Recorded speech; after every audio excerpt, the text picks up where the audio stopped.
outside performing burial every day. Nigerian government came out openly and denied there is no massacre, there is no genocide of Christians in Nigeria. And look at it today. United Nations, I know you're watching me. American Senate, you are watching what I'm doing, I'm saying here. Special advisor to Trump. Now, please tell Trump to save our life in Nigeria. October 2025. The pastor records his plea. A few days later, in early November, Trump posts on Truth Social. He's ordered the Pentagon to prepare military action against Nigeria. Same country, same reason, almost the exact same words. Now you might think this is simply a story about religious persecution and humanitarian intervention. But brothers and sisters, when I started investigating this, I discovered something far deeper. What I found reveals a pattern that every African must understand. Because Nigeria's story today could be any African nation's story tomorrow. This isn't just about one country. This is about whether Africa can finally chart its own course, or whether we're still living in an era where external powers dictate our choices. Stay with me, because what you're about to learn will change how you see everything happening on our continent right now. Let's start with the man who sparked this international incident, Pastor John Joseph Hayab, a Christian leader from northern Nigeria and chairman of the Christian Association of Nigeria in the 19 northern states. Watch his appeals, and you'll see genuine anguish. This isn't performance. This is a man whose community is under siege. He speaks of churches attacked, Christians killed, entire villages burned. His voice cracks with emotion. His hands tremble slightly. This is not a politician reading talking points. This is not an activist seeking attention. This is a pastor who has buried too many of his congregation members, who has consoled too many widows, who has looked into the eyes of too many orphaned children. He looks into that camera and asks America, "You invaded Iraq for less. You went to Afghanistan. Why won't you help us?" And that question, that desperate, haunting question, it cuts deep. Because he's right, isn't he?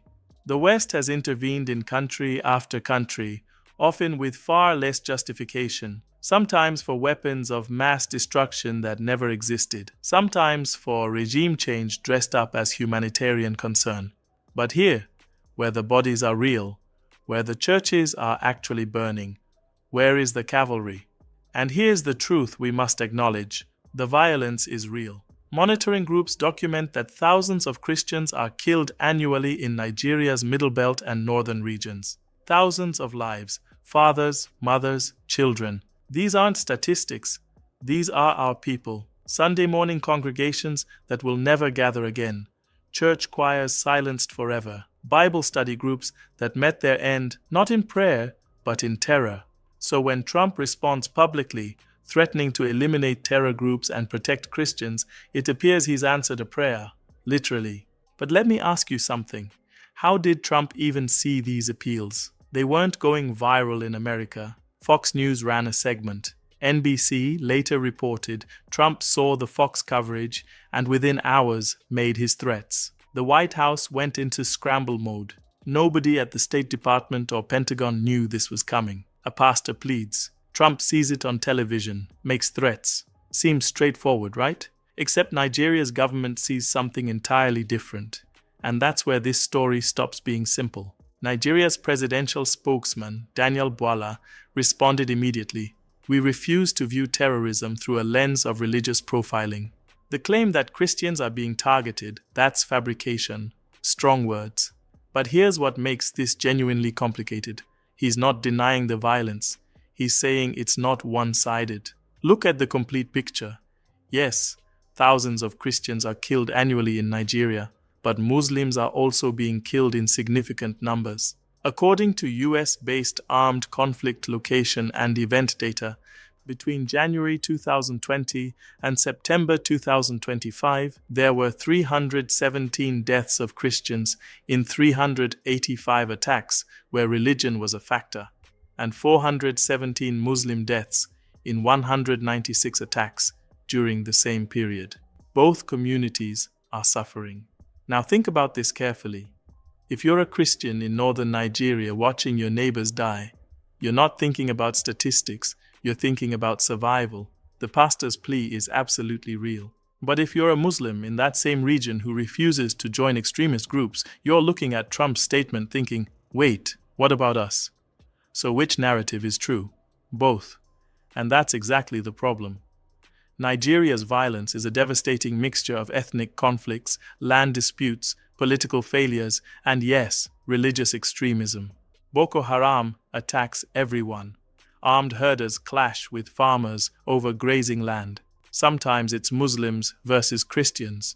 Sometimes it's purely about resources and territory. The Council on Foreign Relations notes that many attacks in the Middle Belt involve disputes over land, water, and ethnicity, in addition to religion. But Trump's statement makes it sound black and white. Christians are victims, Muslims are aggressors, send the military. That's when I started asking, why now? Why this specific framing? And why does this feel so familiar? While Trump threatens Nigeria, he is simultaneously threatening military action against Venezuela. Different excuse, drug cartels and instability. But look at what these two countries share. Both are massive oil producers. Both recently opened refineries to process their own oil, meaning they're importing less from the United States. Both are de-dollarizing, moving away from using US dollars in trade. Both just made major deals with Russia and China. Coincidence? Let me show you what Nigeria did in the months leading to Trump's threat. But first, let me paint you a picture of what's really happening here. For decades, centuries even, Africa has been told how to trade, who to trade with, what currency to use, which companies to give contracts to. We've been told this is the international order. This is how things work. This is for your own good. But what happens when an African nation says, actually, we'll decide for ourselves? What happens when a country with Nigeria's economic weight, Africa's largest economy, mind you, starts making moves that benefit Nigerians first, rather than foreign shareholders? What happens when they dare to look east as well as west? You're watching it happen right now, and it's instructive. January 2024, the Dangote refinery began production runs for diesel and aviation fuel. September 2024, the Dangote refinery began producing petrol, PMS, at scale. The plant's nameplate capacity is 650,000 barrels per day, making it Africa's largest single-site refinery. 27th December 2024, China and Nigeria renewed a 15 billion yuan currency swap arrangement to boost bilateral trade, a clear step toward broader use of local currencies in trade and a move away from exclusive dollar settlement. 17 January 2025. Nigeria accepted invitation to become a BRICS partner country, formalized during Brazil's BRICS chairmanship, that put Nigeria in the BRICS partnership cohort with increased access to the bloc's economic conversations. Late October, early November 2025. US President Donald Trump publicly reacted to appeals aired on US outlets, and the US subsequently designated Nigeria a country of particular concern for religious freedom concerns and warned of potential military responses. The designation and threats were widely reported in early November 2025. Think about what that means. For years, Nigeria pumped crude oil out of the ground, shipped it overseas, and then bought it back as refined gasoline at marked-up prices. They were sitting on black gold, but couldn't use it without paying someone else to process it first. That's economic colonialism in its purest form. Extract raw materials, add no value, import finished products, stay dependent. But the Dangote refinery changed that equation overnight. One facility, one African billionaire's vision. And suddenly, Nigeria controls its own energy destiny. American refineries lose a customer. American shipping companies lose contracts. The whole exploitative cycle, broken. Is it any wonder that shortly after this refinery comes online, suddenly there's a crisis that might require American intervention? Now ask yourself, when Trump threatens military action, is he really responding to a pastor's appeal? Or is he responding to Nigeria cutting economic and strategic ties with the West? There's an African proverb I want you to remember. When elephants fight, the grass suffers. Right now, who is the grass? Nigeria, caught between elephants. The United States sees Nigeria's moves, China, Russia, de-dollarization, BRICS, as direct threats to American interests and influence in Africa. And let's be honest, America isn't threatening Nigeria out of pure humanitarian concern. If that were true, they'd intervene in dozens of other countries, where atrocities happen daily. But here's the other side, and this is important for us to acknowledge. China and Russia aren't in Nigeria out of the goodness of their hearts either. They want resources, contracts, influence. They're offering Nigeria deals without Western democracy conditions, true, but they're still deals designed to benefit Beijing and Moscow. This is where it gets painful for those of us who care about African sovereignty. Nigeria is trying to do something that should be completely normal. Diversify its partnerships, control its own resources, make its own decisions. But in today's world, that's seen as picking a side.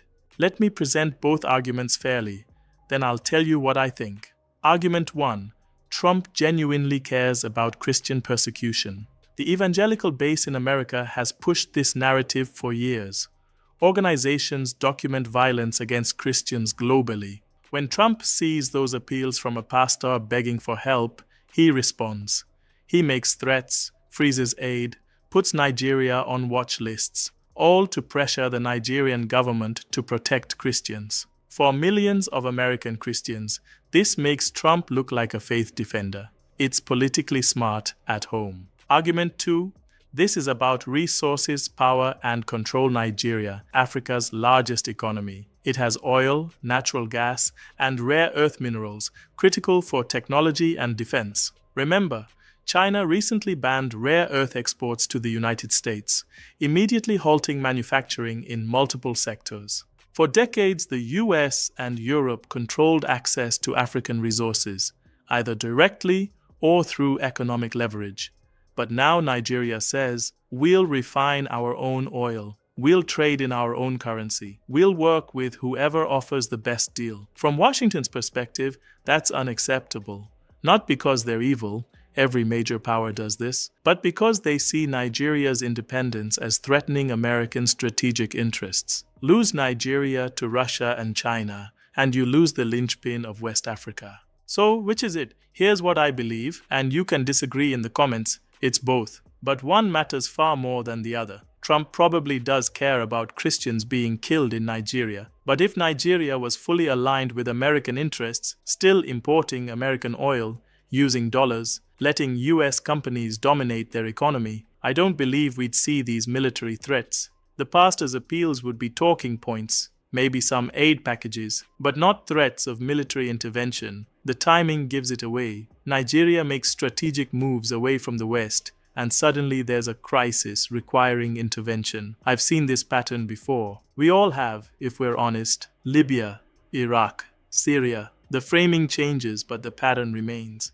Remember Muammar Gaddafi? He wanted to create a gold-backed African currency. He wanted to unite African nations economically. He wanted to stop trading oil in dollars. The West called him a dictator, and he was. But that's not why they went after him. There are plenty of dictators the West supports when it's convenient. Gaddafi's real crime was threatening the dollar's dominance and Western control of African resources. Look at what happened. Libya, once the most prosperous nation in Africa, is now a failed state with open-air slave markets. That's what happens when you challenge the system too boldly without the power to back it up. Iraq? Saddam Hussein announced in 2000 that Iraq would sell oil in euros instead of dollars. Weapons of mass destruction became the excuse, but the subtext was always about who controls the oil and what currency it's traded in. Syria? Assad refused to allow a Western-backed pipeline through his country, preferring to work with Russia and Iran.